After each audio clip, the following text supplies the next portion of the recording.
పిల్లల తప్పులు చిన్నప్పుడే సరిచేయకపోతే చివరికి ఇలానే అవుతుంది. ఒక అబ్బాయికి ఉరిశిక్ష అమలు చేశారు. కారణం అతను చేసిన తప్పులు. అతనికి ఆఖరి కోరిక ఏదైనా ఉంటే చెప్పు అని అన్నారు. అతను అన్నాడు, నాకంటే ముందు నా తల్లిదండ్రులను ఉరితీయాలి అని. అదేం పిచ్చి కోరిక?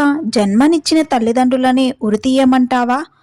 అందులో ఏమైనా అర్థం ఉందా అని అన్నారు. అప్పుడు అతను, అవును అర్థం ఉంది. నేను చిన్నప్పటి నుంచి చిన్న చిన్న చెత్త పనులు చేస్తుంటే నన్ను చూసి మురిసిపోయారు. నేను అల్లరి చేస్తుంటే అరచలేదు.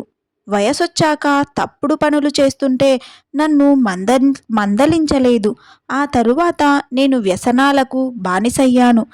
తప్పుడు మార్గంలో పయనించాను. ఎన్నో ఘోరమైన పనులు చేశాను. నేను ఒక్కన్నే కొడుకునని నన్ను ఆనాడే గారాబం చేయకుండా దండించి ఉంటే నేను ఈరోజు ఈ పరిస్థితుల్లో ఉండేవాడిని కాదు. నేనే మారుతానని అనుకున్నారే కానీ నేను ఎలా మారాలో చెప్పలేదు. నేను చేసే పనులకి తల్లిదండ్రులే అడ్డు చెప్పకపోవడంతో నేను చేసే పనులన్నీ కరెక్టే అనుకున్నాను.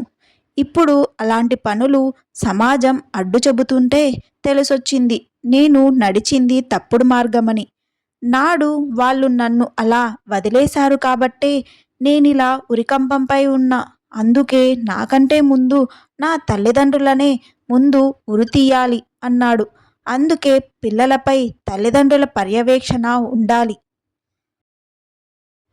వాళ్ళపై ప్రేమ ఉండాలి కానీ వాళ్ళు తప్పు చేసినా దండించకపోతే మీ పిల్లల భవిష్యత్తుకే ప్రాబ్లం అవుతుంది.